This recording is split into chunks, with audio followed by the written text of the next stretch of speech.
Boa tarde a todas, boa tarde a todos. Queria agradecer mais uma vez a participação de todos aqui conosco, em especial ao professor Luiz Felipe de Alencastro, por ter aceito o nosso convite para fazer a última palestra, a palestra de encerramento desse segundo ciclo internacional de palestras online, Revoltas no Mundo Atlântico, Identidades, Conflitos e Protestos, trazendo agora o recorte do ciclo novamente para o século XVII, como no primeiro, não é? E, portanto, nos fazendo aí reviver o primeiro ciclo.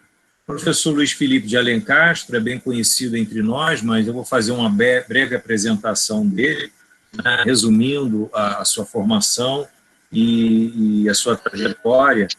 Ele é doutor em História Moderna e Contemporânea pela Universidade de Paris-Nanterre e tem larga experiência de ensino e pesquisa em universidades no Brasil, nos Estados Unidos e principalmente na França, onde ele lecionou muitos anos na Sorbonne, da qual ele hoje é professor emérito e acaba de nos dizer, inclusive, que continua orientando teses, né? Ele atualmente é professor aqui no Brasil, na Escola de Economia de São Paulo, da Fundação Getúlio Vargas, em que coordena o Centro de Estudos do Atlântico Sul. Bolsista de Produtividade em Pesquisa do CNPq e há muitas décadas se dedica aos estudos sobre o Atlântico Sul, que se desdobraram em diversos trabalhos sobre temas como escravidão, as relações entre Brasil e Angola,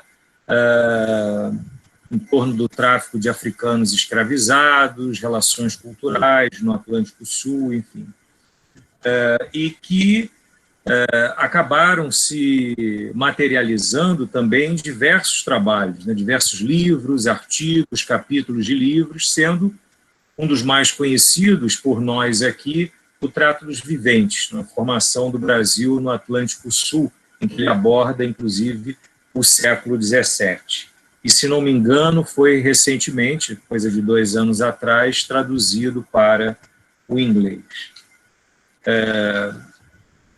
Nessa palestra de hoje, o professor Alencastro nos traz o tema A Guerra de Palmares, um episódio da ofensiva colonial no Atlântico Sul. Então, sem me alongar mais nessa apresentação, eu desejo a todas e todos uma ótima palestra, um excelente debate ao final dela, e passo então a palavra ao professor Luiz Felipe de Alencastro. Bom, obrigado.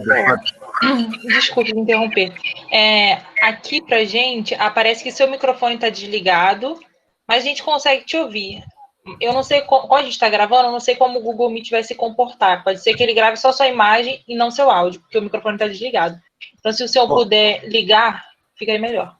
Eu liguei tudo aqui. É curioso. Não, a gente está te ouvindo, é só porque eu não sei como que o Google Meet vai se comportar, mas está ligado, está ótimo. Obrigada. Tá bom. Bom, eu queria agradecer aos organizadores, ao Fábio Vilaça, que primeiro entrou em contato comigo, ao Zé Manuel Damião, que eu estou vendo aqui com grande prazer agora, e aos outros colegas que participam deste evento, que me deu muito prazer de participar, porque envolve os colegas da Universidade de Lisboa, com quem eu tive muito contato científico e tenho amigos lá. E eu também me permite acentuar mais, como disse o Fabiano, esse enfoque sul-atlântico. Eu queria dizer que eu sou de uma geração antediluviana, eu fiz graduação na França também, além do doutorado, eu fiz antes de graduação. E quando eu comecei, eu estava fazendo ciência política e segui uns cursos de história. Depois eu fiz doutorado de história. A história era a ciência social, a ciência humana dominante. Dominante, incluindo aí da economia, por causa da personalidade do Fernand Braudel, mas por uma época também de muitos outros autores do que se convencionou chamar da École dos Annales, que não fizeram livros de livros de pesquisa universitária que viraram best-seller. O caso mais célebre é o livro do Emmanuel Leroy-Ladurie, Montaillou, Village Occitan, que vendeu 200 mil volumes, e o Dimanche de Bovina, do Georges Duby, que vendeu também uns 150 mil volumes. São trabalhos acadêmicos com nota de pé de página, foram feitos para coleção acadêmica e caíram nas graças do público interessado, ou talvez cultivado um pouco. E isso, então, deu muito destaque a essa escola, e ao princípio eu fiz a tese sob direção do Frédéric Moreau, com quem eu trabalhei muito tempo, e tanto Duby, mas aí a Idade Média, com quem eu estava em contato desde Aix-en-Provence, como Moreau, com quem eu fiquei em contato muito tempo, e, sobretudo, Brodel, a ideia era estudar espaços históricos, esse conceito de geohistória, que ele depois achou o nome feio, deixou de lado, mas foi o que ele fez a vida inteira. Então, antes dessa coisa de história global, de Connect History, de Atlantic History. Então,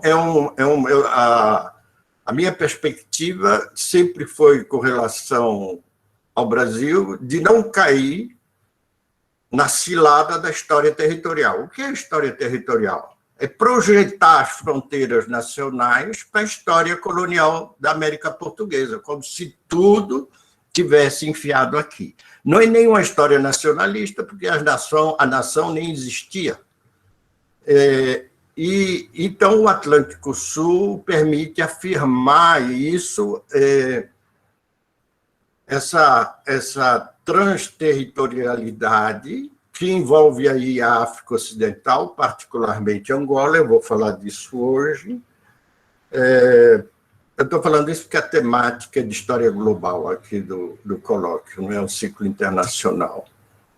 Então, por exemplo, no Brasil se estuda a invasão holandesa no Brasil. Não, a invasão holandesa no Atlântico Sul. Eles tomam Pernambuco e tomam Angola, são expulsos de Angola e depois de Pernambuco. Depois se estuda o ataque de Duguay-Trouin ao Rio, em 1711, na Guerra de Sucessão de Espanha. Não, é um ataque francês no Atlântico Sul, porque sai uma frota da Companhia das Índias Orientais e vai atacar Benguela, destrói Benguela no começo da guerra. Depois vem a Guerra dos 7 Anos, que parece que não tem episódio nenhum aqui. Tem 2. Cevallos, o governador de Buenos Aires, toma Rio Grande e toma a colônia do Sacramento, e há ataques também no Rio Guaporé. Então, e depois vem a corte, chega no Rio de Janeiro comboiada pela Royal Navy. Não, a Royal Navy toma o Atlântico Sul depois da Batalha de Trafalgar, toma Cape Town em 1806, dos holandeses, invade Buenos Aires 2 vezes, em 1806 e 1807, e a reação a essas invasões vai provocar o nacionalismo argentino, invade mais longamente Montevidéu em 1807 e se instala no Rio de Janeiro em 1808. Eles, então, afirmam a supremacia europeia na Batalha de Trafalgar, em 1805, e em 1806 e 1808 dominam o Atlântico Sul. É também nessa época que eles invadem o Golfo Pérsico. Há, então, uma expansão planetária da Marinha Inglesa, do qual a transferência da corte é um episódio também. Eu estou dizendo isso porque é uma coisa fundamental entender a perenidade desse espaço sul-atlântico, que é o Rio, a África, como falou o Fabiano, mas também, eu insisto fortemente, o Brasil, a África e o Rio da Prata. O Rio da Prata faz parte do Atlântico Sul de maneira integrante desde 1807. O contrabando português e dos colonos do Brasil vai a Buenos Aires para ter a prata de Potosí, e é essa prata que vai quitar o comércio europeu, que era deficitário com a China. Então, o Atlântico Sul, no século XVII, é um eixo da economia mundo no conceito brodeliano. Entraram no Brasil, de cada 100 indivíduos que entraram, 86 eram escravizados africanos, de 1550 a 1850, só 14 eram portugueses, colonos e depois imigrantes, até 1850. Então, você tem essa permanência. O censo de 2010 mostra que a maioria da população é afrodescendente. No meio tempo, houve a independência dos países lusófonos, e no século XXI vai haver mais lusófonos na África do que Brasil e Portugal juntos. Então, isso é uma realidade, é um presente e um futuro. E eu acho que é algo mais pertinente de estudar do que a ideia de América Latina, que é a dominante, os estudos latino-americanos tem pelo mundo afora e pelo Brasil afora. Não tem uma cátedra de história do Atlântico Sul. Como também se estuda muito pouco história marítima e direito marítimo no Brasil, que tem essa particularidade de ter a maior costa nacional atlântica. Então, eu acho muito mais pertinente que a ideia latino-americana, que é relativamente recente no Brasil, só surgiu depois do fim da monarquia. O pensamento latino-americano detestava o Brasil e o Haiti porque era uma república negra, o Brasil porque era a quinta colônia europeia, era uma monarquia. E hoje a ideia de América Latina está se dividindo. A força centrífuga na América do Norte, o México e a NAFTA está engolido pelos Estados Unidos totalmente. O México, o Chile e o Peru estão virados para a China e o Mercosul está em crise. Então, eu acho que essa realidade sul-atlântica, essa história sul-atlântica, essa geopolítica sul-atlântica, tem uma pertinência muito mais forte para nós. É isso, esse prólogo. Eu estudei isso de vários jeitos na minha livre docência, no doutorado, e em vários artigos que estão publicados ou capítulos de livro que pode ser lido no site com meu nome na academia, Edu, tem lá, eu tenho um site, e notadamente um artigo que eu fiz que chama Ethiopic Ocean, History and Historiography, que tenta recapitular a historiografia do Atlântico Sul. E do que eu vou falar hoje, eu falei um artigo, um capítulo de livro, do livro editado pelo Flávio Gomes, Os Quilombos de Palmares, que foi traduzido nos Estados Unidos, numa revista de estudos africanos do Canadá, e publicado em outros lugares, e que o título, na realidade, é um título ainda mais explícito do que a minha palestra, é um título que se chama História Geral das Guerras Sul-Atlânticas, o episódio de Palmares. História Geral das Guerras Sul-Atlânticas é uma referência ao livro do Cadornega, História Geral das Guerras Angolanas, que é escrito em 1681, que tem 3 volumes, só editado no século XX, mas havia cópias na Academia de Ciências de Lisboa e havia cópia na Biblioteca Real de Paris, que depois virou a Biblioteca Nacional, e na British Library desde o século XVIII, ao menos. A British Library desde o século XVII, em Paris, no século XVIII. Então, é um livro que circulou como manuscrito, e é isso. E a ideia, então, que eu faço aqui, e que eu vou ilustrar no mapa no final, é essa conexão que existe entre essas guerras todas, de um lado e do outro, do Atlântico Sul. Eu queria dizer que o Atlântico Sul aqui, na navegação à vela, não é dividido pelo equador geográfico. ele é dividido pelo equador térmico, que se situa de 5 a 10 graus no norte do Equador, conforme a época do ano. E era isso que dominava o sistema náutico do Atlântico Sul. Foi por isso que, desde do período filipino, desde 1621 e, concretamente, em 1624, foi criado o estado do Grã-Pará e Maranhão, que era tão diferente do estado do Brasil como o Reino de Nova Granada do Reino do Peru. Não tinha nada a ver, era outra administração.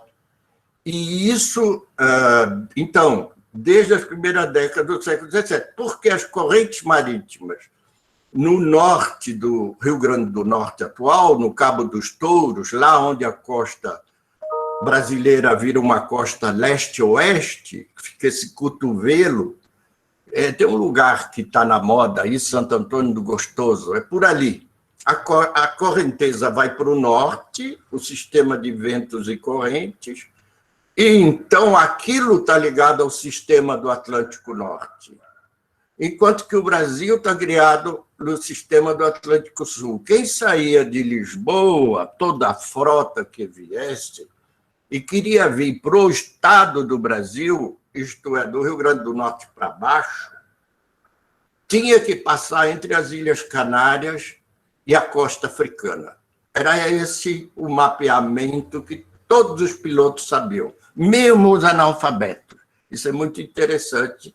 Havia um piloto analfabeto, se sabe disso porque ele foi excluído do posto de capitão do navio porque não sabia ler mapas, depois chamava Marçal.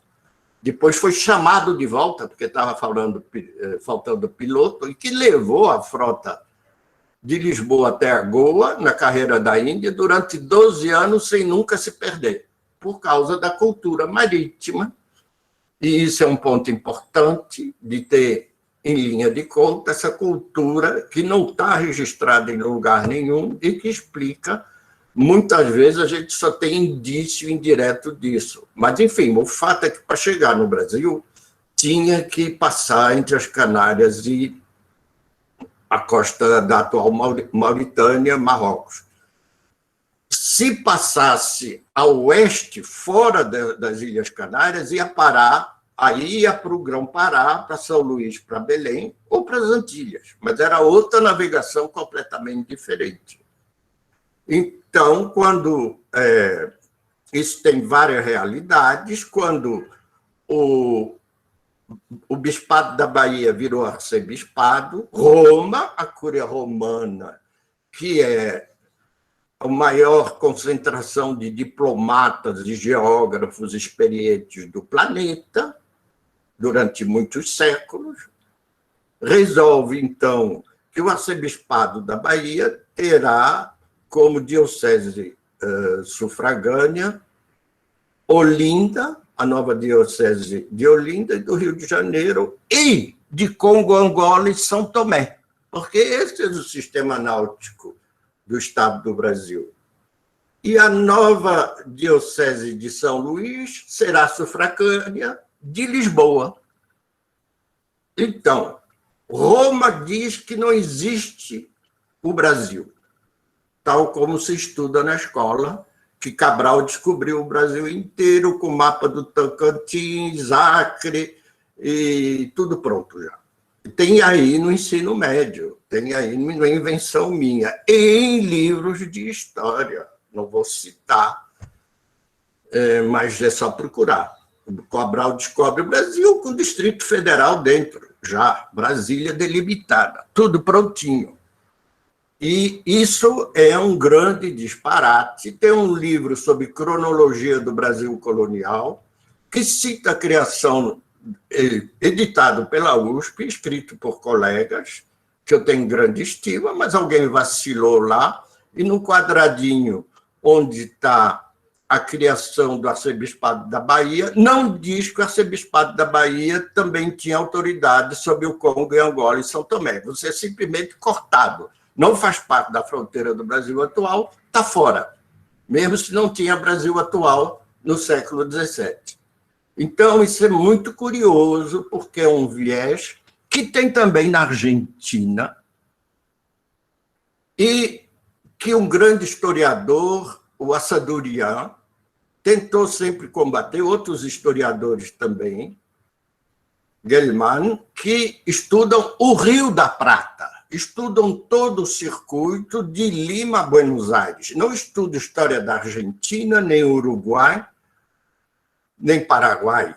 É o conjunto de ligações continentais que unia Lima a Buenos Aires. E isso que se trata aqui, no caso do Brasil. Aliás, parece que não teve emulação nenhuma no Brasil, isso, mas a emulação que tinha que ter era estudar o Atlântico Sul. É nesse contexto que vem a Guerra de Palmares, e o ponto central desse debate é uma observação do padre Bettendorf, na Crônica dos Padres da Companhia de Jesus no Estado do Maranhão, que é um livro de 1698. Eu tive um orientando, o Karl Heinz Arendt, que fez a biografia do padre Bettendorf. Isso ainda é outra coisa da historiografia luso-brasileira. Como ele não era português, o padre Serafim Leite não se interessou sobre isso, ele era alemão-luxemburguês, e o papel do padre Bettendorf, que era o grande amigo do Vieira, ficou de lado. E essa biografia restabeleceu o papel do padre Bettendorf. Mas, a certa altura, ele fala que apregoada a guerra com os holandeses, isso porque os holandeses e os portugueses estavam com uma trégua. Mas, em 1657, foram rompidas as tréguas e teve 4 anos de guerra de novo, do hemisfério norte e do hemisfério sul.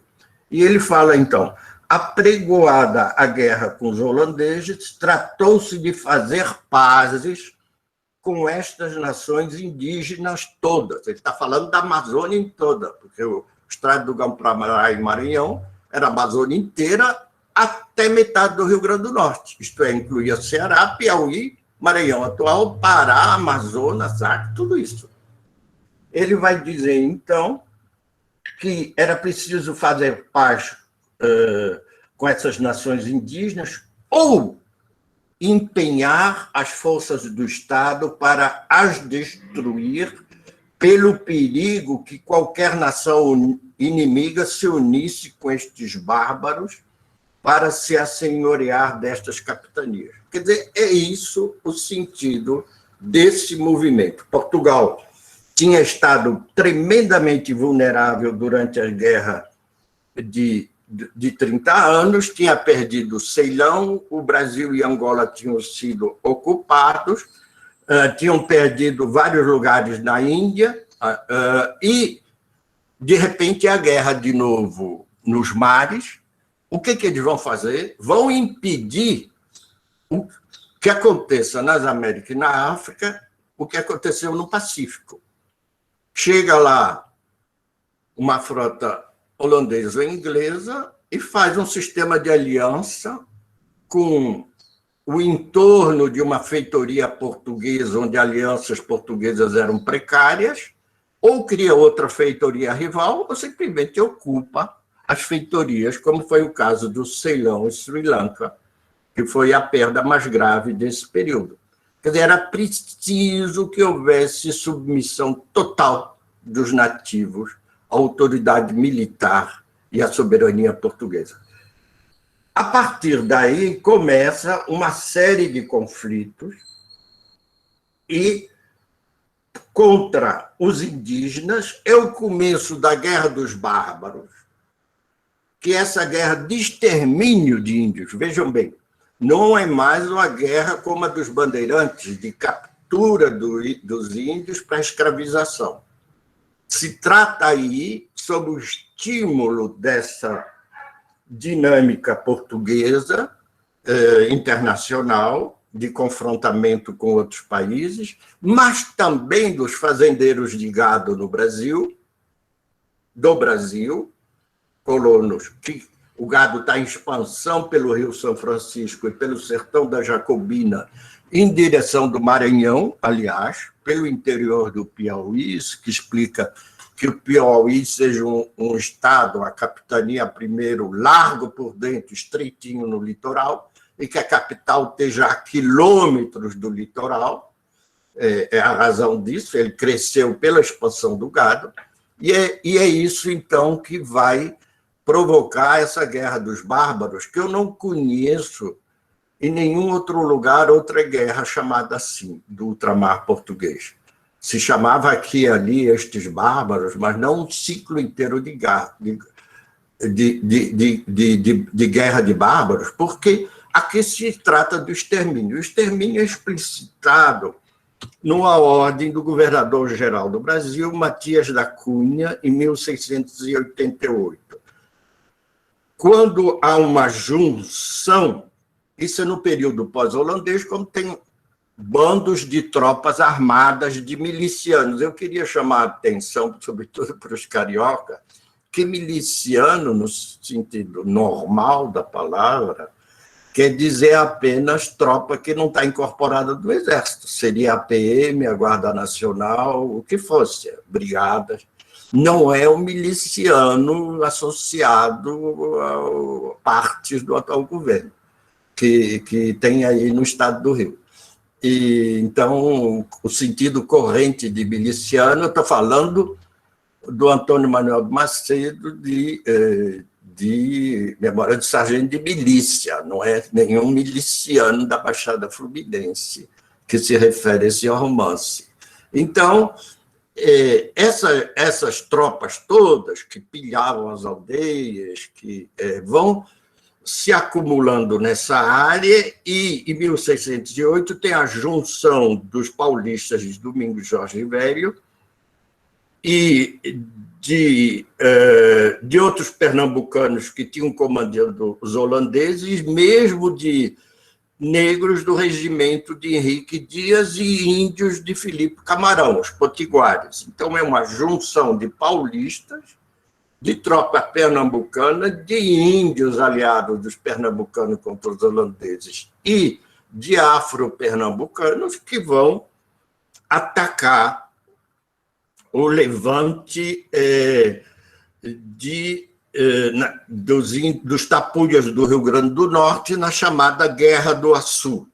E olha o que escreve o Matias da Cunha ao comandante. Vós, messê, deve fazer em não consentir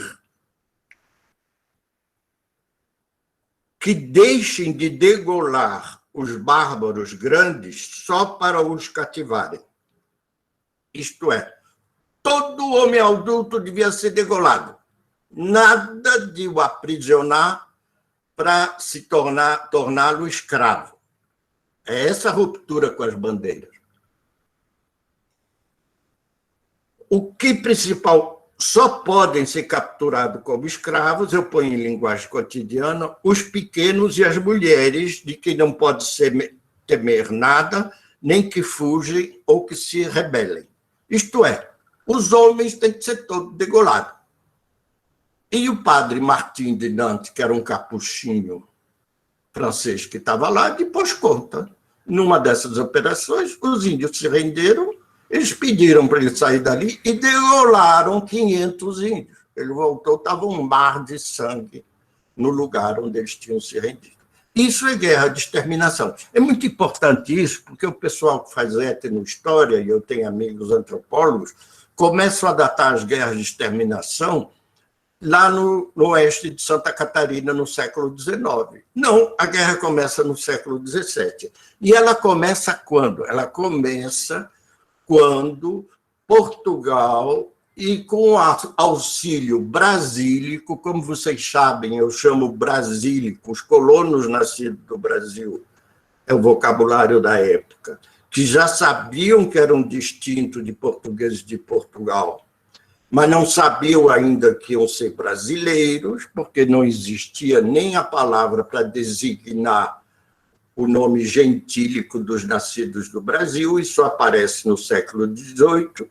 Brasileiro é um comerciante de pau-brasil, ou um cortador de pau-brasil, é o sufixo eiro nas línguas neolatinas inteiras, que sempre designa função ou profissão, e não o sufixo gentílico diano, como americano, ou ense, como brasiliense ou canadense.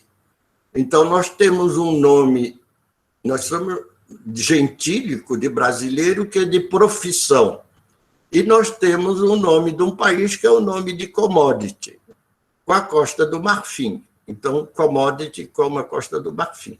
Eu digo isso para meus alunos da Escola de Economia. Tem que estudar História Econômica, porque nós somos do único povo do mundo que tem um nome de mercador de uma commodity. É isso, nós somos assim. Então, tem que estudar História Econômica. E o fato é que eles são brasílicos, não tinha ainda um sentido de uma proto-nação designado. Eles, então, vão invadir Angola, retomam o controle do interior angolano, porque a retomada de Angola em 1648 é seguida de uma série de guerras contra a resistência dos reinos angolanos à predação negreira portuguesa, que os brasileiros vão apoiar e expandir essa predação metropolitana, com métodos próprios, de guerra em terreno tropical, que eles tinham uma maestria, andando descalço, comendo farinha de mandioca com carne seca, já imunizados a doenças tropicais, que mataram muitos holandeses lá, e com métodos de combate adquiridos nessas guerras contra os índios, contra os holandeses, contra os quilombolas, e no final nós vamos ver como contra Palmares. É nesse contexto, então, quando ainda se desenrola a Guerra dos Bárbaros, que há uma série de provocações do governo de Luanda, no período em que havia lá 2 governadores vindo do Brasil, João Fernandes Vieira e André Vidal de Negreiros, com tropas vindas do Brasil, que vão cercar e destruir o Reino do Congo como rei soberano independente, aliado do papado, e o rei do Congo, cavaleiro da Ordem de Cristo. Um reino, para todos os efeitos, católico, cristão, que é destruído por essa sanha, em boa parte, vinda do Brasil, e com tropas vindas do Brasil também. O pelotão de frente da Batalha de Ambuila, em 25 de agosto de 1665, que ataca e destrói o exército do rei do Congo, e degola o rei do Congo, é um pelotão vindo da tropa de Henrique Dias de Pernambuco, de afro-pernambucano. E há vários personagens nessa ofensiva na África, que eu vou citar alguns para não me estender muito e deixar mais a discussão para o debate, mas eu queria, antes de falar dessas pessoas, desses personagens que lutam em Angola e vão atacar Palmares depois, e antes tinham atacado os índios no sertão da Bahia, isso não existe em nenhum lugar das Américas. Tropas de colonos saindo da América para invadir a África, não existe. Não existe. Essa presença de colonos americanos ou antilhanos, do Império Espanhol, ou ingleses, não tem nenhum, eles ficavam na beira da praia. A Batalha de Pungo-Andongo, em 1671, que acaba com o Reino do Congo, onde tinha até cavalaria vindo do Brasil, e cavalos também aclimatados, é uma batalha que está a 500 quilômetros do litoral. Não é combate em beira de praia, como faziam os outros europeus. É tropa que vai lá para o interior. E isso, então, vai estender a presença portuguesa lá, que é a presença europeia mais profunda na África, até o Grand Trek, os Great Trek da África do Sul, dos Afrikaner, nas primeiras décadas do século XIX. E isso é um dado fundamental para entender também que esse afluxo de africanos vai fazer com que os colonos não precisem mais dos índios nem para serem escravos. Por isso que há essa degola, esse extermínio todo. Então, a população indígena brasileira, do Brasil, é também vítima do tráfico de escravizados africanos. Por isso que não faz sentido estudar uma história indígena separada da história afro-brasileira. Elas são complementares no que há de pior. Porque para que segurar escravos na Guerra do Açu, no Rio Grande do Norte, Tapuia, se está chegando escravizado africano que já tem um choque da travessia marítima e já está enquadrado num sistema de dominação nos engenhos e nas fazendas. Degola os índios. É isso, o extermínio dos índios está ligado ao afluxo contínuo de africanos. Então, eu vou passar só agora para sublinhar o papel desses que, na realidade, somam... O Roquinaldo Ferreira estudou isso, eu estudei também do meu lado, tinha levantado os dados antes, levantei depois, o Roquinaldo me passou os dados dele, e eu calculo que, desde 1645 até a primeira década do século XVIII, foram 4.000 combatentes. Foram e voltaram do Brasil para a África. Sem contar a cavalaria e sem contar outra. Numericamente não parece importante, mas do fato do manejo de arma de fogo adaptado aos trópicos, eu posso falar isso depois, e de uso dessa cavalaria, eu queria lembrar que todo cavaleiro nordestino sabe montar sem sela e sabe montar cavalo sem ferradura, montar cavalo pelado. E isso não era compartilhado pelos cavaleiros de Portugal. Então, e cavalo que não está habituado a sela, não deixa ser montado com sela, derruba o cavaleiro. Então, já vinha o cavalo e o cavaleiro do Brasil. Isso tinha um impacto muito grande em Angola, porque esta parte da África tem a mosca de tsetse, que não deixa haver criação de cavalo. Tem cavalo no Senegâmbia, cavalarias importantes. Na Guiné-Bissau tinha, mas em Angola não tem. Então, essa cavalaria vinda do Brasil desequilibrava o jogo, não é só numérica a vantagem. Então, eu queria chamar a atenção primeiro eu vou falar de um afro-brasílico, Paulo Pereira, desses que iam e voltavam. O Paulo Pereira chegou em Angola em 1645, vindo da Bahia. Ele era capitão dos mosqueteiros do Terço dos Henriques, então, em plena guerra holandesa ainda. Você vê, a Bahia acha mais importante socorrer Angola do que socorrer Pernambuco, está ocupada pelos holandeses. E o Rio de Janeiro também acha mais importante invadir Angola, em 1648, do que ir atacar os holandeses em Pernambuco. Ele, então, chega com as tropas na foz do rio Kikongo, a tropa é ocupada entre Benguela e Luanda, os Jagas atacaram a tropa, ele sobreviveu.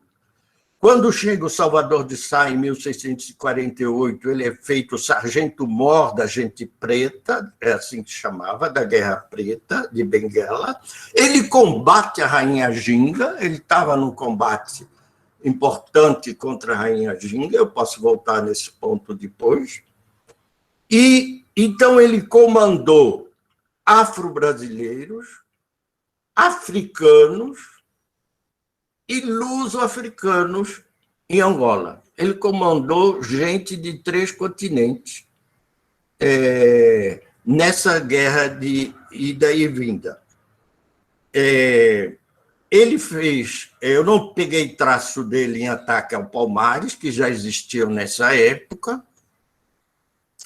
mas há há vários. Eu vou falar de um que resume todo esse grupo, é o Manuel de Hinojosa. Hinojosa com H ou Nojosa. É uma família de origem galega que veio para cá no período filipino e se espalhou pela América do Sul inteira, América Ibérica.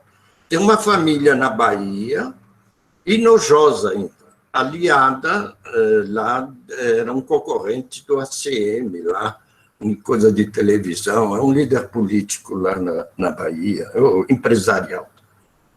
Então, esse Hinojosa, Manuel de Hinojosa, embarcou do Recife para Luanda, no socorro militar enviado do Recife a André Vidal de Negreiros, que era governador de Angola e era paraibano, era o comandante da guerra holandesa, tinha sido governador do Maranhão também, ganhou como prêmio o governo de Angola, como João Fernandes Vieira. Em 1600, voltando em Pernambuco no ano seguinte, em 1670, isso diz na autobiografia dele, porque ele foi candidato a uns postos lá em Luanda, e aí você tem que fazer a sua lista de serviço.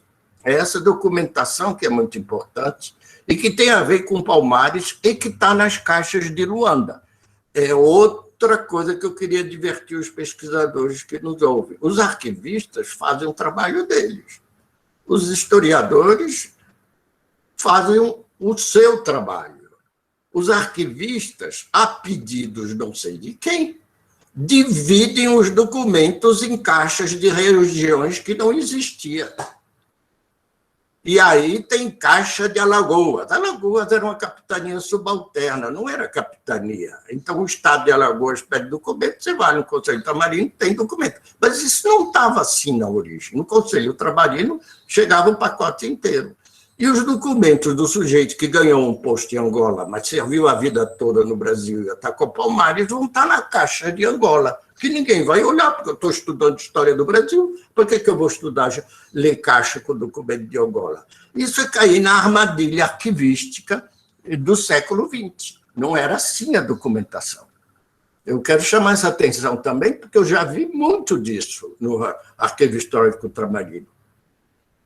E nessas caixas de Angola, então, tem a documentação do Hinojosa, onde ele diz que atacou os mocambos dos negros fugidos na Bahia, palavras dele, em 1675, em seguida se juntou à bandeira do paulista Estevão Baião Parente, que destroçou as aldeias indígenas do Rio Paraguaçu, se juntou à milícia de outro paulista, Fernão Carrilho, que campeava na Bahia, recebeu o Hinojosa patente do capitão da Conquista, o Gentil Bárbaro, de Santo Antônio da Conquista, que é o atual município baiano de João Amaro, na parte do rio, na margem do Rio Paraguaçu, além de povoar aquelas terras.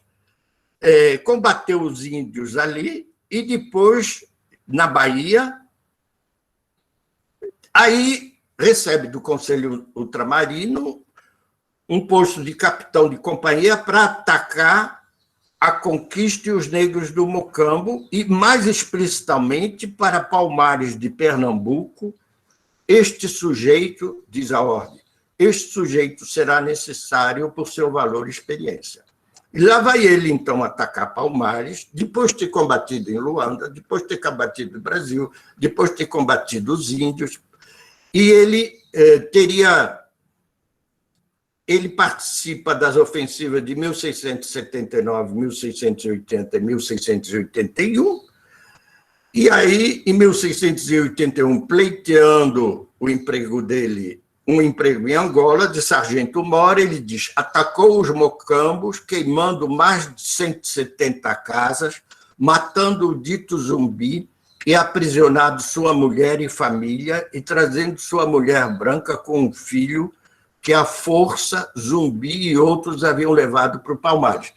Quer dizer, ele matou um chefe de Palmares que ele depois pretendeu que era Zumbi ou acreditou que era Zumbi. Tem várias datas para a morte de Zumbi.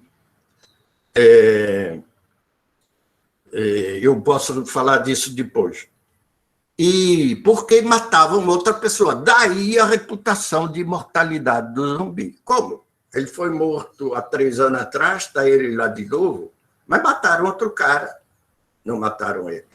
Daí é que vem essa reputação também, que a reputação de bom combatente de Palmares é feita por quem combatia Palmares também, para se valorizar. Você tem um inimigo valente, você é mais valente ainda.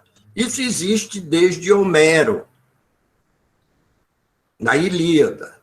Então, eu também digo isso porque tem um certo primarismo, gente que não tem ideia como os historiadores trabalham, que vem agora nos informar que a documentação é sempre feita pelos vencedores e nós estamos tomando gato por lebre. Pelo amor de Deus, o beabá do ofício de historiador é fazer a crítica das fontes. Essa fonte tem este viés, aquela outra, e daí extrair argumentos contrários ao que é o narrador da fonte que pretendeu. Então, eu estou dizendo isso porque, nessa época de polarização, tem muito disparate a respeito disso. Mas, enfim, o Hinojosa, então, vai depois vira capitão em Benguela, volta então para Angola.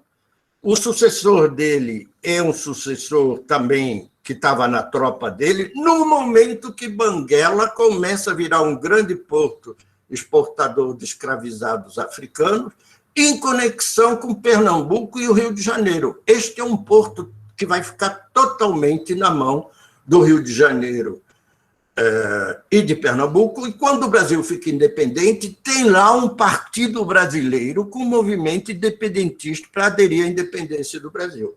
Então, criaram-se ali bases duráveis da presença dos interesses no século XVIII, já brasileiros nessa região. Então, o que eu queria dizer é que, e eu vou terminar por aqui, e eu estou pronto depois a responder as perguntas todas que vierem, que havia, em torno de Palmares, uma concentração de tropas de vários combates coloniais na África e no Brasil e que contribuíram para essa vantagem militar que tiveram as tropas de Domingos Jorge Velho. Bom, então vamos entrar no debate e eu vou manobrando aqui para ver, porque... Peraí, um minuto só. Então, vamos conversando aqui, então, quando aparecer, eu vou. Sim. Obrigado, professor Luiz Felipe de Alencastro, pela excelente palestra, né? Eu acho que ela vai instigar muitas discussões, como o senhor próprio anunciou na sua apresentação, há vários pontos que podem ser desdobrados agora no debate. Acredito que já há pessoas que estejam interessadas em fazer perguntas. No chat eu vi alguns breves comentários, então eu indico às pessoas que queiram perguntar, nós vamos fazer rodadas de 3 perguntas, então coloquem as suas questões e seus comentários no chat ou façam oralmente as suas perguntas. Há uma pergunta do Adson Rodrigo Silva, que parabeniza ao professor pela palestra, e pergunta como o senhor, professor, vê a inserção de regiões conhecidas como sertões nesse grande comércio global. Bom, como eu disse, essa progressão do gado que começa no período holandês pelo Rio São Francisco e que se dirige para o Maranhão, aliás, é muito curioso, o padre Bettendorf, que eu já citei, a crônica do Maranhão dele é uma espécie de diário, ele não registrava coisas todo dia, mas de vez em quando ele tomava uma anotação. E tem um momento lá que ele diz: chegaram aqui uns cavaleiros do Brasil, chegaram no sertão, pelo sertão do Maranhão, gente vindo da Bahia a cavalo para pedir terra para o gado deles, para o governador do Maranhão. E tinha lá um procurador no Maranhão que tinha sido nomeado num posto na Bahia e que não conseguia ir para a Bahia porque ele tinha que primeiro ir para Lisboa e depois voltar para a Bahia, como aconteceu com a tropa do Raposo Tavares. E cruzou o sertão inteiro, foi até Pará, o padre Antônio Vieira encontrou eles lá, Para voltar para São Paulo, tiveram que ir para Lisboa, depois voltaram. Não tinha navegação direta. E ele estava esperando navio, na época tinha um navio por ano. Aliás, isso eu gostaria que fosse tomado em consideração, porque muita gente falando a riqueza do Maranhão no período colonial, tem que saber por onde que saía essa riqueza, porque navio de Lisboa só tinha 1 ou 2 por ano, para São Luís e Belém. Então, era um lugar muito autárcico, e esse procurador vem para a Bahia a cavalo com esses caras. Para não perder o emprego, resolveu cruzar lá 2.000 quilômetros de sertão, flechada de índio, e tudo ali afora, carrapato e tudo, porque não tinha como chegar. Então, foi o gado, e é o gado que provoca esse extermínio de índio. Não é fazendeiro. Os fazendeiros de cana são sedentários. Quem é nômade é o gado, são os criadores de gado. O Chonil já dizia isso, falando da Nova Espanha, no México, é o gado que mata os índios, os criadores de gado. Como a gente vê nos filmes de cowboy. Esse filme de cowboy, que está acontecendo no oeste americano, no extremo oeste americano, está acontecendo o que aconteceu no sertão do São Francisco, o que o Capistrano chamava sertão de dentro, no século XVII. Então, é essa articulação. Nessa época, o couro, além de ser exportado para a Europa, era exportado também para a África, não o couro em si, mas o couro que servia de embalagem ao rolo de tabaco, que ia para a África. Então, o couro tem um outro mercado exportador e há essa expansão. O gado era... E também fornecimento de carne de sol para os engenhos. É essa articulação. E, enfim, aí eu posso ser mais sistemático. Essa coisa de ciclo da economia brasileira, para mim, é furado, porque só tem um ciclo, é o ciclo de tráfico de escravizados. Eu já escrevi isso. Não é novidade. Tem um ciclo do pau-brasil, esse está fora.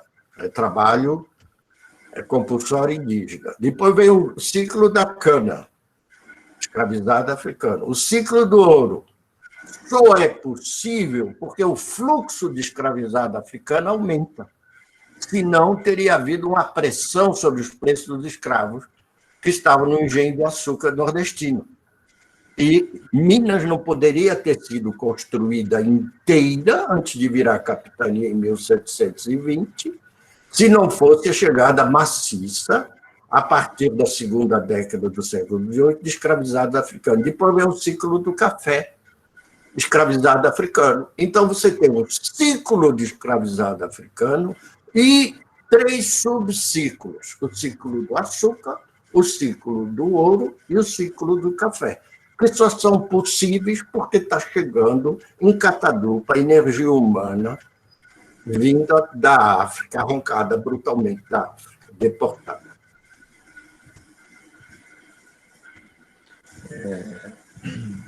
Obrigado. Há também uma outra pergunta aqui da Carol Pimentel, que agradece pela palestra e faz o seguinte comentário. No início da sua fala, o senhor falou da questão do livro didático, que não dá conta dessa realidade diversa do Atlântico Sul. Sabendo que existem questões políticas que envolvem a elaboração do livro didático, a quem o senhor acha que interessa calar essa história? Não, eu acho que a questão política, no tópico que eu estou falando, o sumiço da África da história brasileira foi a historiografia brasileira que organizou, como eu disse, na cronologia do Brasil colonial, escrita na Índia dos anos 90, que não tinha nada de censura. E quem começou para valer foi o Capistrano de Abreu, porque o Capistrano de Abreu escreve capítulos de história colonial, dizendo que é o sertão que é o centro da América Portuguesa e não cita Angola.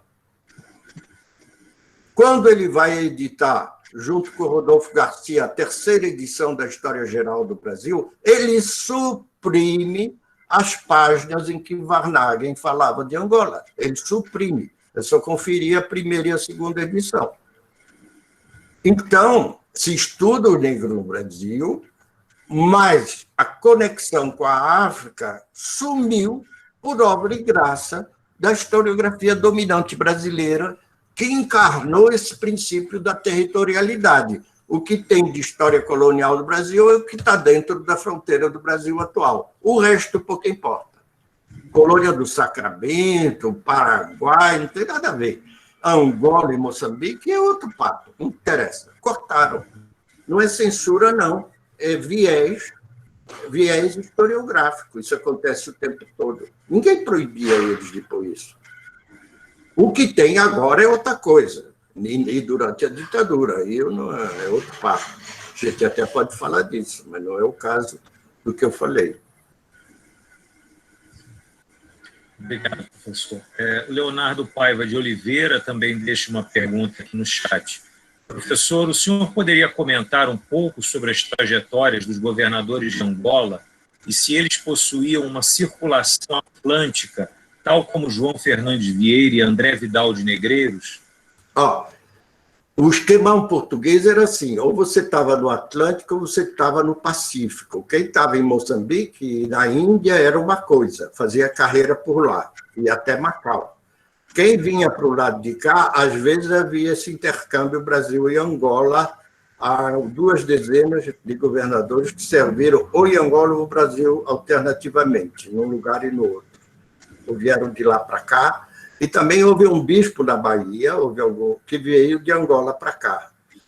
Mas eu, quando comecei a fazer a pesquisa da minha livre-docência, eu estava atrás disso, mas não é por aí. É isso também que me ensinou muito. É o escalão intermediário, é padre, é comerciante, é soldado, é esse carinha Hinojosa, que ninguém nunca ouve falar dele, o Manuel de Hinojosa, de que eu falei. Ele não teve papel de destaque nenhum, mas ele é um cara fundamental para desenhar o Atlântico Sul. Ele combateu 40, 50 anos, índio, holandeses, africanos, e o Paulo Pereira, que combateu a Rainha Ginga, combateu os holandeses e combateu o índio. Então, não eram forçosamente governadores, era todo um escalão intermediário. Aliás, no século XVIII não tem mais nenhum caso assim de gente que vá daqui para lá. Tem de lá para cá, mas não daqui para lá. Isso foi excepcional porque é o que eu chamei, num capítulo do livro que eu editei com Francisco Bettencourt, O Império Português frente aos outros impérios, que saiu na França, um livro em francês, a cogestão portuguesa e brasílica do Atlântico Sul. Isso houve no século XVII, uma cogestão. Fabiano, não sei se posso completar. Sim, pois não, Danilo. Esta explicação do professor Luís Filipe, aliás, tal como a sua introdução é muito importante, como ele disse, para evitar algo que é muito frequente, que é aquilo que ele falou da cilada territorial, ou seja, uma essencialização do espaço, como se certos territórios de hoje já estivessem definidos no passado. E eu acho que isto com muita frequência, quando se fala de circulação atlântica, existe muitas vezes também a ideia que a circulação atlântica, pelo menos em alguma historiografia e sobretudo em dissertações de mestrado ou em teses de doutorado, a circulação atlântica é como se fosse só entre Brasil e Angola ou Angola e Brasil. Ora, acontece que com frequência se esquecem outros territórios atlânticos, desde logo Madeira, Açores, Cabo Verde, São Tomé ou a Praça de Castelo, que têm também governadores e que têm também capitães-mores, e onde há também circulação, ou seja, de indivíduos que não estão necessariamente a circular de Angola para o Brasil ou Brasil para Angola, mas que circulam também por esses lugares. A circulação atlântica é muito mais simplesmente Brasil e Angola. Ok? Portanto, obrigado, Daniel. Agora, numa segunda rodada, temos a pergunta do Vanderlei Menezes. Houve um estilo de prática de guerra comum, guerrilhas ou de emboscadas, aplicados em Angola e em Palmares nesse período, ou foram muito diferentes em essência? O estilo que há é uma coisa que vem da guerra holandesa, de preferir pistola ou mosquete de fecho, e não de mecha. Isso é uma evolução do armamento da época. Os exércitos regulares europeus utilizavam o mosquete com a mecha, que permitia, que era um mosquete mais longo, porque era para tirar na cavalaria blindada. Então, tinha um piqueteiro, um sujeito que segurava uma haste pontuda para deixar a cavalaria de longe, e o mosqueteiro, por uma forquilha, botava o mosquete e atirava no sujeito que estava a cavalo. Isso era impraticável no trópico para começar, porque chovia muito. Os holandeses, então, se deram mal algumas vezes com isso, e os portugueses começaram, do Brasil, as tropas, a usar essa espingarda de fecho, que não era ainda esse fuzil de pederneira que vem mais tarde, era uma espécie de uma rosca. Você dava corda, como um relógio, e tinha uma rodinha denteada, quando você atirava um gatilho, que esfregava numa pedra e dali saía centelha. Isso permitia não acender mecha, e isso foi uma coisa que foi decisiva na Batalha de Ambuíla. Eu escrevi sobre isso no Trato do Vivente e tem um anexo sobre armas pessoais, armas de combate pessoais usadas no ultramar português. Na edição americana até eu estendi isso, do livro, da tradução americana, que é uma nova edição. Então, tinha esse tipo de armamento, mas o combate mais prático é esse que tinha depois em Canudos também.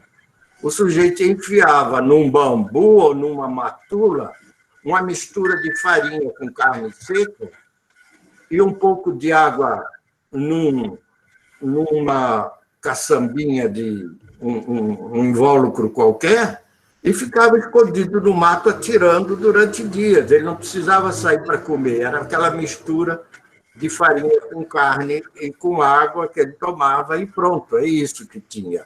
Sobretudo, esses combatentes já eram aclimatados à guerra nos trópicos, não apanhavam doenças e sabiam andar a pé, como a caboclada toda andavam a pé pelo mato. Não eram igual às tropas portuguesas, que tinham problema de mobilidade diverso. É possível que houvesse também essa coisa de ataque noturno, tocar fogo na aldeia, envenenar poço. Envenenar poço é muito fácil. Pega uma cutia, mata a cutia e joga no poço. 2 dias depois, o poço está envenenado. Isso é uma tática de guerra nos trópicos, você matar um bicho, jogar no poço, a decomposição do bicho envenena a água. É isso que o cerco de Palmares, pelo Domingos Jovem Velho e essa gente toda que estava com ele, inclusive um açoriano, viu, Damião? Zé Damião, tem um açoriano que deixou um poema, depois eu mando para você. Um açoriano que fugiu logo no combate. E tal. Não, o poema é dele, o poema é de um combatente. Um desses coitados pegou a força do serviço militar na América. Eu até posso mostrar esse poema, se vocês quiserem depois, posso ler esse poema, que é um poema feito para ser cantado por 2 pessoas, o Quadrão Nordestino.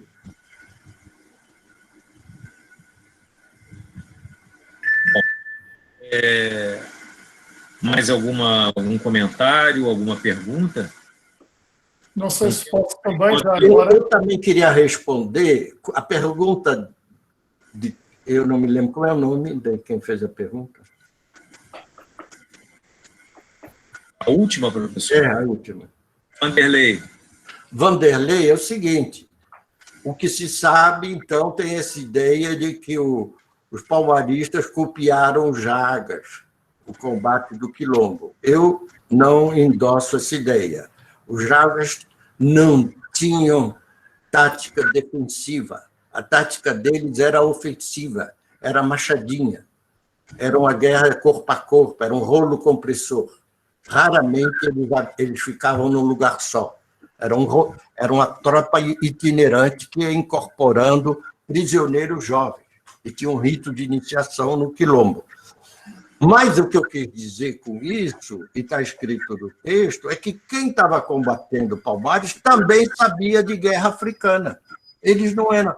A cultura africana, aí colonial africana, de guerra na África, era compartilhada por quem estava atacando Palmares. Entendeu? Enfim, não eram só os defensores do Palmares que tinham a memória da África. O Manuel Hinojosa também, ele tinha combatido em Angola.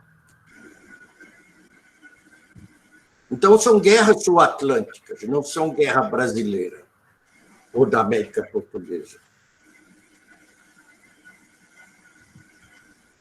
Daniel, por favor, pode perguntar. Não, tem a ver com isto que o Luís Filipe está a dizer sobre a guerra e esta adaptação dos portugueses americanos ou do pessoal que já nasceu no que irá ser o Brasil, não é? E que contrasta claramente com os europeus, que é também algo que haveria em África, também em Angola. Mas se nós lermos o livro de que o Luís Filipe falou, a História Geral das Guerras Angolanas, do Cadornega, e o Cadornega é um homem de Vila Viçosa, é um alentejano de Vila Viçosa, que vai para Angola e está 30, 40 anos em Angola, quando escreve depois, e faz uma descrição das guerras e das batalhas, e é espantoso, porque ele escreve aquilo como se toda a gente estivesse na Europa, com arcabuzeiros, alabardeiros, mosqueteiros, e tudo aquilo é surreal, porque ninguém... nós, leitores, estamos a ler uma descrição e parece ser uma coisa esquizofrénica entre o que ele pode ter observado in loco e aquilo que ele descreve. O que nós podemos imaginar que ele observou foi uma coisa completamente diferente. Porque o que ele está a descrever são tropas organizadas e a marchar a desfilar como se fossem regimentos de arcabuzeiros ou alabardeiros ou mosqueteiros. Não tem rigorosamente nada a ver com o que seria, entre aspas, a realidade das guerras africanas.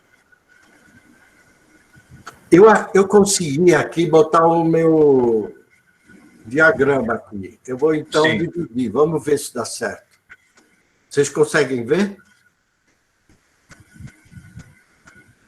Sim. Conseguiram ver? Sim. Genial. Bom, olha aqui.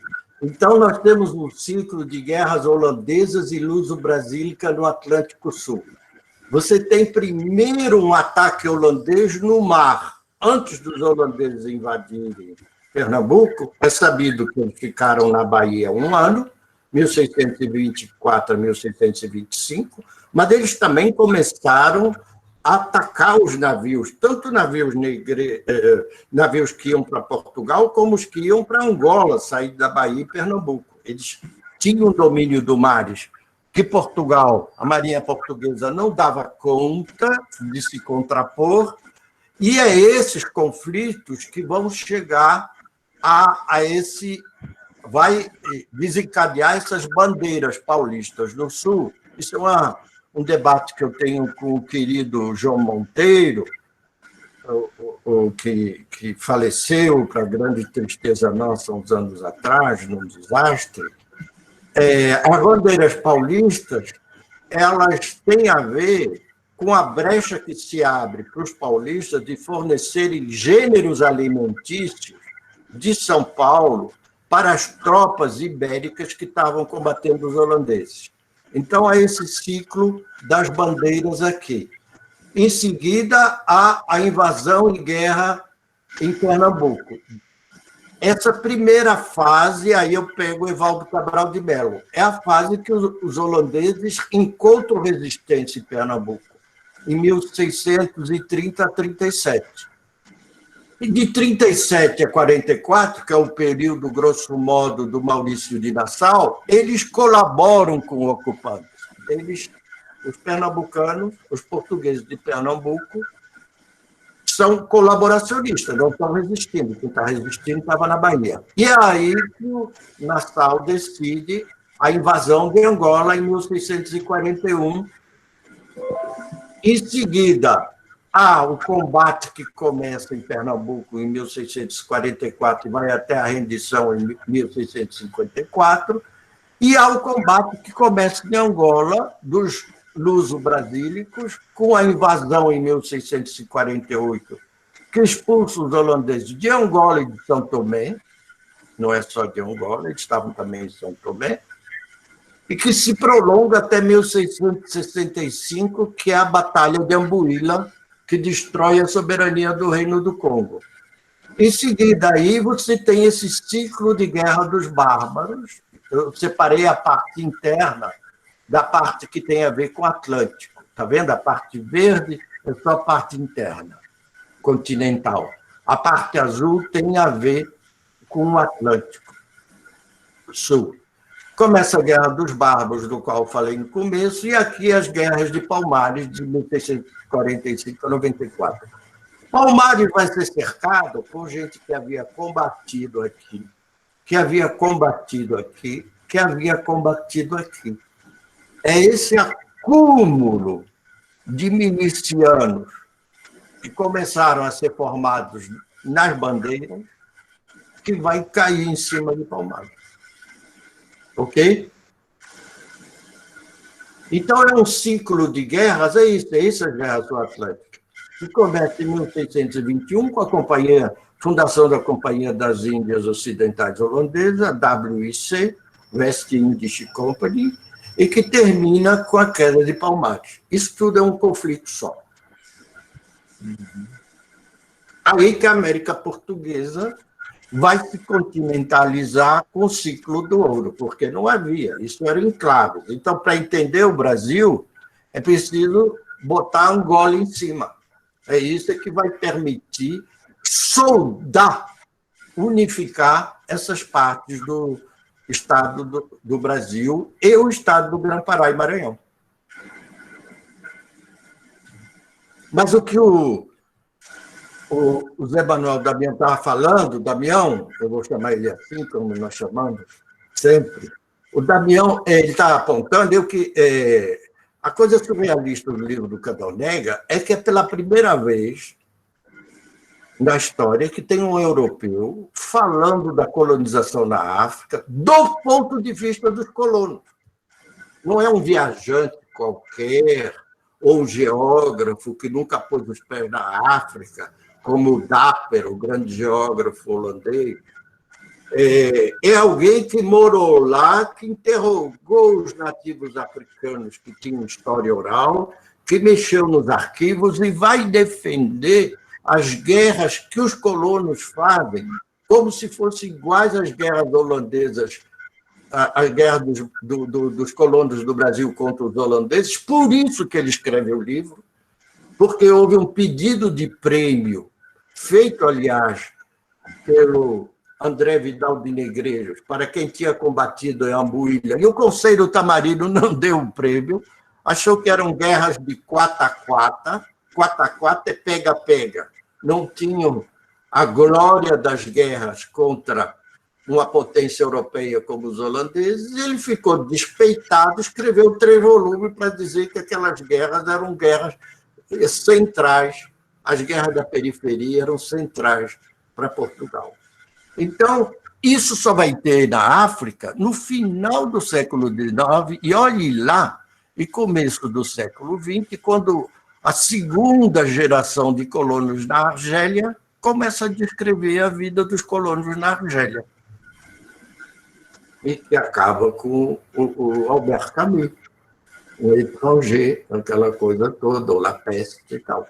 Mas isso é uma perspectiva desde o século. Por isso que eu fico indignado. Indignado é uma palavra meio excessiva, mas eu fico um pouco, bastante irritado quando eu vou e vejo essa história de pré-colonial África. E a pré-colonial África, dos manuais aí, e até num concurso da USP, depois tiraram, porque estava pré-colonial África tudo que está antes do século XVIII, antes dos ingleses e franceses chegaram. Ora bola!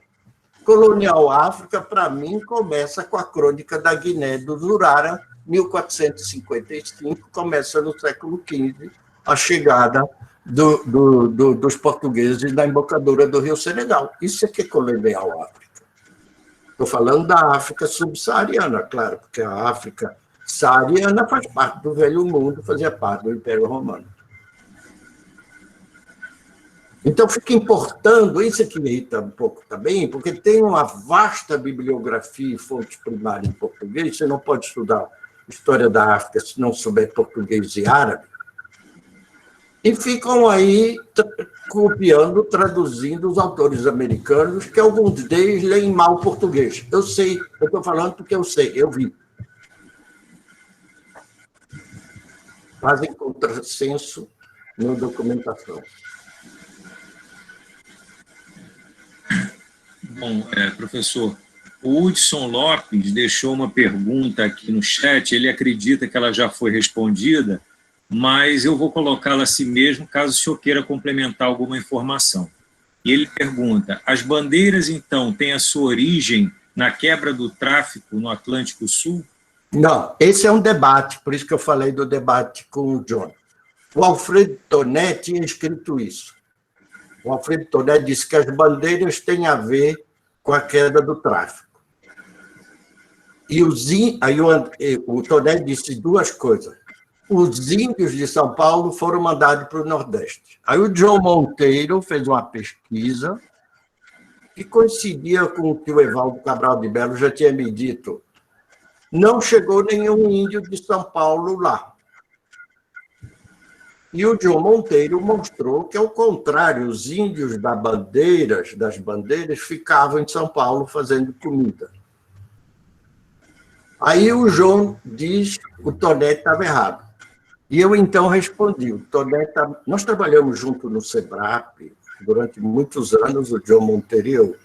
Nós éramos muito colegas e muito amigos. Nós discutimos isso bastante. Eu fiz a orelha do livro dele, Negros da Terra. E, então, eu discuti bastante a documentação com ele. Então, é o seguinte, a afirmação do Toné tem duas partes. As bandeiras vieram com o fim do tráfico. 2, os índios do Sul foram parados nos engenhos e na plantação de cana nordestina. A segunda parte, o João mostrou que estava errado. Os índios ficaram aqui. Mas por que os índios ficaram aqui nas lavouras? Para fazer comida e vender para quem? Para o Nordeste, para a Bahia, onde estava chegando tropa europeia, espanhola e portuguesa para combater os holandeses em Pernambuco. Quando acaba, os holandeses são expulsos, é a decadência dos bandeirantes. Essa coincidência cronológica é a tese do Pedro Pontoni também, a Guerra dos Bárbaros, mostrando como os bandeirantes vão virar jagunço de senhor de engenho nordestino para atacar quilombo e atacar a aldeia de índio. Viram jagunço. Entendeu? A resposta é essa, em duas partes. Há uma pergunta do Marcos Arthur Viana, que é a seguinte. Professor Luiz Felipe Alencastro, a temática da guerra justa contra os indígenas foi debatida por religiosos por meio da Junta das Missões na capitania de Pernambuco, na questão da Guerra dos Bárbaros. Existiu algum debate entre juristas e teólogos com relação à temática da guerra justa no caso de Angola e de Palmares? Isso é muito interessante, porque o padre Antônio Vieira é um especialista, esse é o casuísmo jesuíta. O padre Antônio Vieira vai dizer que Palmares tinha que ser destruído. Aliás, eu queria aproveitar E vai dizer que os índios de São Paulo tinham o direito de fugir, que a guerra não era justa. Isso é um papel, aliás, é outra história, porque tem cheio de gente estudando jesuíta pelo mundo afora. Eu até tive em tese sobre isso. E aí a história dos jesuítas, a história global dos jesuítas é muito bonita, contada desse jeito. Por quê? Os jesuítas não deram certo na China e no Japão, por causa da brutalidade dos japoneses, o fanatismo dos japoneses e dos chineses, que expulsaram eles de lá e degolaram e mataram e tal. Então, é um fiasco glorioso. Tem até o filme do Scorsese, Silêncio. É um fiasco glorioso, os jesuítas no Extremo Oriente. Na América do Sul, é um sucesso glorioso. É a história da catequização dos índios, porque é a província do Paraguai. Aí vai o Papa argentino lá, o Bergoglio, e imediatamente desencava o processo do Anchieta, que estava encalhado desde o século XVII, e faz ele santo. E ele próprio, Humberto Eco, disse: a experiência dos jesuítas do Paraguai tem uma vertente de direita e uma vertente de esquerda. A vertente de direita diz que era uma teocracia. A vertente de esquerda diz que é comunismo, que era um comunismo, as aldeias lá. Era socialismo. Isso tem desde Voltaire, tem desde o século XVIII esse debate. Então fica essa... E não falam dos jesuítas em Angola, onde eles estão fazendo de escravo e, mais ainda, faziam um tráfico de escravos. E onde saiu a justificação mais radical do tráfico de escravizados africanos. É o padre Antônio Vieira, que, num sermão da Bahia, diz que era um milagre eles virem para o Brasil, onde eles seriam salvos para Cristo, porque não dava para salvá-los na África, era muito complicado, era mais ou menos isso que ele diz, eu debati isso bastante. Mas o padre Antônio Vieira, o episódio de Palmares, eu aproveito também para desqualificar essa gente sectária e desqualificada que está no governo, a começar pelo presidente da Fundação Palmares, que diz que Zumbi era escravista também. O que acontece é o seguinte: havia em Palmares, certamente, gente que era meeiro e que trabalhava na defesa de Palmares, numa situação que era a situação de 990 sobre 1000 do campesinato europeu. Trabalhava em troca de proteção, de serviços e tal. Imaginar que todo mundo que trabalhasse em Palmares tinha carteira assinada pelo Zumbi é meio excessivo. Mas Zumbi nunca vendeu ninguém de lá. Não há registro disso. E é isso que cria o escravo. A venda dele, a entrada dele no circuito mercantil. A primeira vez que eu fui em Luanda, eu fiquei procurando na ilha de Luanda os lugares onde havia os embarques de escravos. Eu já sabia por causa dos mapas da época, porque os navios eram muito grandes, de alto calado, e não entravam na Baía de Luanda, eles ficavam do lado de fora da ilha de Luanda, na parte norte da ilha. Tinham vários mapas com esses desenhos, navios lá, eu sabia. Mas eu queria ver se tinha ainda alguma tradição oral, porque nessa época, começo dos anos 2000, tinha gente lá ainda de comunidades locais. Aí, um dia, depois de muito procurar, eu perguntei para uma senhora: a senhora sabe onde embarcavam aqui os angolanos que iam para o Brasil há muito tempo? Aí ela disse: eu sei, e apontou o lugar certinho. Aí eu vibrei e perguntei: como que a senhora sabe? Me contaram e tal. E eles iam para o Brasil, o que acontecia? Eles iam ser escravos. Mas eles não eram escravos aqui? Não. E Angola eles eram escravos. Mas a materialização da escravidão é quando eles embarcavam no navio. Quer dizer, essa venda, a entrada no circuito mercantil atlântico. Então, o padre Antônio Vieira, quando recebe uma proposta de um outro jesuíta, e antes do Brito Freire, governador de Pernambuco, que disse, esse negócio de Palmares está dando trabalho, deixa os caras ficar lá, vamos fazer um acordo, eles não recebem ninguém. E esse padre, que era o padre Antônio Maria Bonucci, um italiano que depois até ficou amigo do Vieira, foi meio biógrafo dele, quando o Vieira estava velhinho, disse, eu vou lá, levantam a igreja lá em Palmares, e eles ficam vivendo como os índios vivem, os índios que a gente cuida, vem à missa, batiza, e ninguém mais, não recebe mais gente fugida, e deixa eles lá no mato, acabou essa história. Aí isso vai parar na mão do padre Antônio Vieira, que era visitador, inspetor do jesuíta.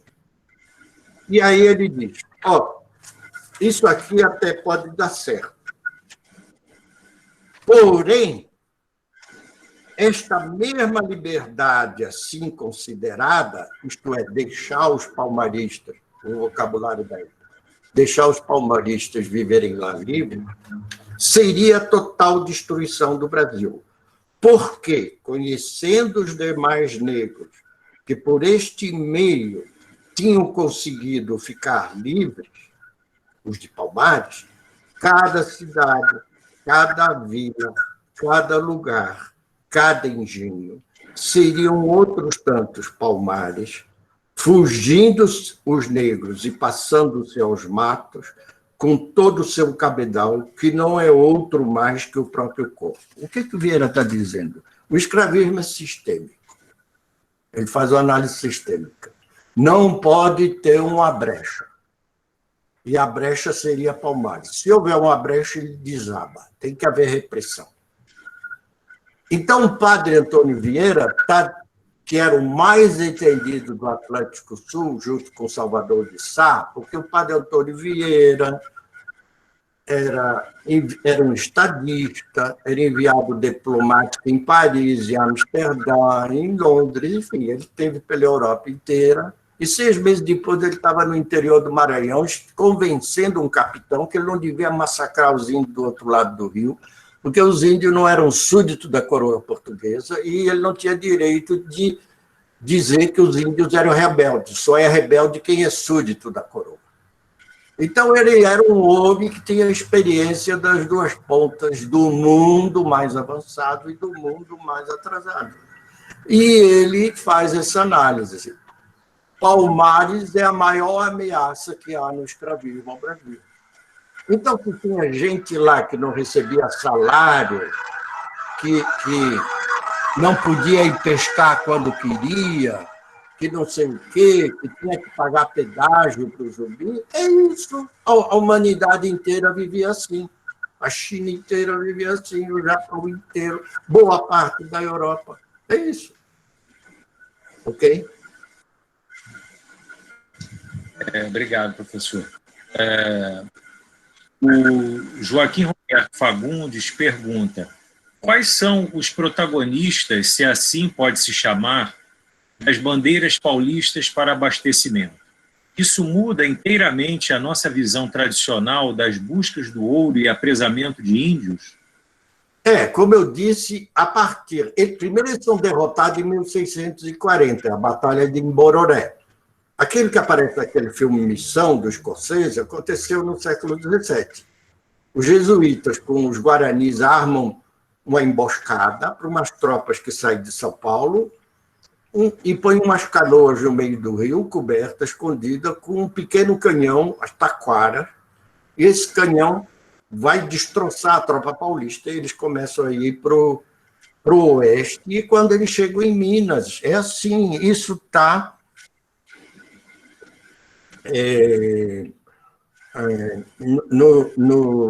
na história de Minas, é parte da história de Minas. Os paulistas atrás de ouro invadem essa parte da capitania de São Paulo e descobrem ouro, atrás de índio. Mas já não era essencial, como eu disse, a mão de obra indígena, cativa, não é mais essencial quando eles retomam o controle do tráfico negreiro em Angola. Por isso que tem a Guerra dos Bárbaros, que é uma guerra de extermínio. É para tirar os caras do espaço, não é para escravizar. Um governador que manda degolar todos os homens não está querendo escravizar ninguém.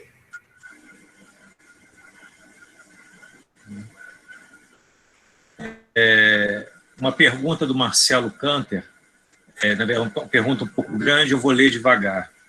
Professor, nós poderíamos identificar uma divergência de interesses entre elites luso-brasílicas e elites portuguesas metropolitanas, em alguma medida ainda incipiente, nesse período que o senhor abordou? Se bem me lembro, o senhor diferenciava os governos em Angola com uma ocupação litorânea em feitorias daquela ocupação feita por Vidal de Negreiros. Isso. Isso é muito nítido, inclusive a protesto da Câmara contra esses governadores vindo do Brasil. Eu citei várias vezes nessa documentação que eu andei lendo e citei os livros do Tratado Vivente e outros artigos que eu fiz dessa história geral. Vejam bem, o governador que chegava lá vindo do Brasil, ele era senhor de engenho. O João Fernandes Vieira tinha um engenho enorme, uma lavoura, onde é o campus da Universidade Federal de Pernambuco. Ele tinha roubado dos holandeses. O André Vidal de Negreiros também. Os holandeses tinham roubado de outros, então era tudo ladrão que rouba de ladrão, não tem importância, não é um insulto para essa gente. Todo mundo era ladrão. Mas o fato é que eles chegavam em Lisboa, o governador não era pago. Ele era pago com as vendas de escravo e leilão. Então, tinham poucos governadores lá, os governadores portugueses, estavam na mão dos comerciantes que faziam esse comércio por aviado. O cara ia no interior, comprava escravo naquelas praças lá do interior, dos presídios, e trazia para Luanda. Quando havia uma rebelião e uma guerra, e os escravos eram capturados diretamente na batalha, o governador tinha direito ao quinto, a 20% dos escravos. Ainda mais ele mandava lá uns pau-mandados aos capitães, que na hora do leilão dos outros 80%, ele também comprava. Então, esses governadores vindo do Brasil começaram, sob pretexto diverso, a provocar guerra no interior. Isso desorganizou o comércio de Luanda, que era baseado em troca com elites africanas, com o comércio interno africano. Então havia essa rivalidade. Mas havia também uma separação muito grande na própria América Portuguesa, entre os paulistas e o pessoal do litoral. A mais flagrante é a separação entre paulistas e fluminenses. São Paulo, na expedição que sai do Rio de Janeiro para invadir Angola em 1648, o Salvador de Sá quer embarcar os paulistas, que são os melhores guerreiros tropicais. Não vai nenhum. Não vai nenhum. Onde é que vão parar os paulistas? É o Raposo Tavares, que sai pelo sertão afora e vai parar para Belém. Em abril de 1648, saem 1.200 homens de tropa com o Raposo Tavares pelo sertão afora. Nenhum vai, nem índio, nem paulista, vai se juntar às tropas de Salvador de Sá, que vão invadir Angola. E pior ainda, eles se rebelam, ocupam Santos e Salvador de Sá tem que mandar 200 milicianos para retomar o controle de Santos para o governo do Rio de Janeiro. São Paulo era uma coisa que estava em rebelião permanente. Por quê? São Paulo é economia continental. O que é dentro de São Paulo? Paraná, Guairá, trabalho escravizado indígena. Até a Mantiqueira. O Rio de Janeiro, o que é dentro do Rio de Janeiro? Buenos Aires, Luanda e Angola, não é São Paulo. Tem que saber o que é dentro e fora do sistema econômico. É isso. Não é o território do Brasil de hoje. Eu já falei nessa divisão entre o norte, o estado do Grão-Pará e Maranhão, e o estado do Brasil. Agora estou falando da divisão dentro do estado do Brasil entre paulista e fluminense, que era totalmente separado. E isso, voltando à pergunta do Marcelo, a pergunta inicial, eu a predação maior de Angola, a predação aumentou com a chegada dos brasílicos lá. Os governadores de Angola não tinham nem força militar, nem razão para invadir o interior. A Câmara de Luanda protesta contra os governadores do Brasil. Está documentado, não é impressão minha.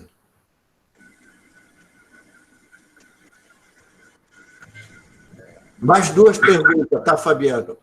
Sim, não temos mais nenhuma pergunta, a não ser uma pergunta pontual da Cláudia Maria de Lima, pergunta que obras, é mais ou menos isso, que obras do senhor mais atuais complementam essa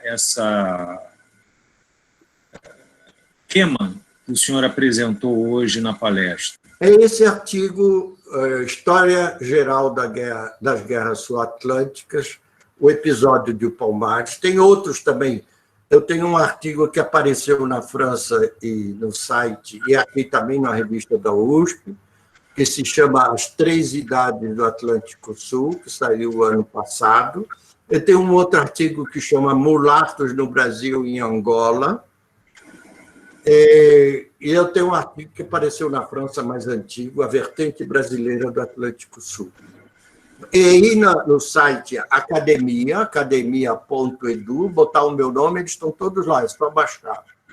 O PDF está lá. Sim. Obrigado. Eu quero agradecer, então, ao professor Luiz Felipe de Alencastro pela excelente palestra, que não só situou a Guerra de Palmares numa conjuntura histórica e numa espacialidade bem amplas, como suscitou também no debate uma variedade muito grande de questões correlacionadas a esse tema. Há vários comentários, professor, aqui no chat, há várias manifestações de satisfação com a sua palestra, várias pessoas cumprimentando, dizendo que gostaram muito, né, que aprenderam bastante com a sua fala, né? Então, eu queria mais uma vez agradecer pela gentileza do seu aceite do nosso convite para a palestra que encerrou esse segundo ciclo internacional de palestras Revoltas no Mundo Atlântico. Quero passar também agora a palavra à Lúcia e ao Damião, que são os outros organizadores, para que eles possam também fazer o fechamento da palestra e do ciclo.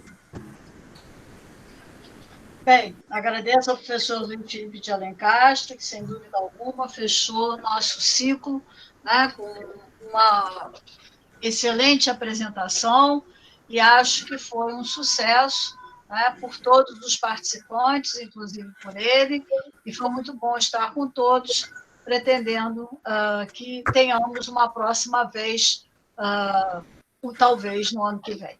Muito obrigada a Fabiana e a Damião, que nos ajudaram, aos palestrantes e, sobretudo, a Juliana, pois sem ela é impossível fazer qualquer ciclo. Muito obrigada a todos.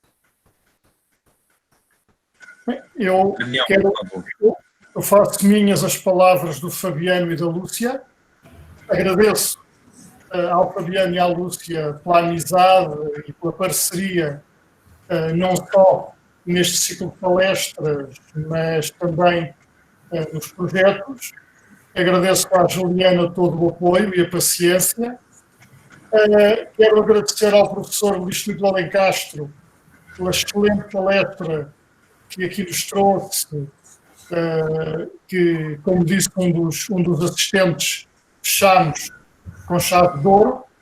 Quero agradecer a todos aqueles que nos acompanharam e dizer que certamente estaremos juntos, como já a professora Lúcia sugeriu, no próximo ano, pelo menos, para um terceiro ciclo.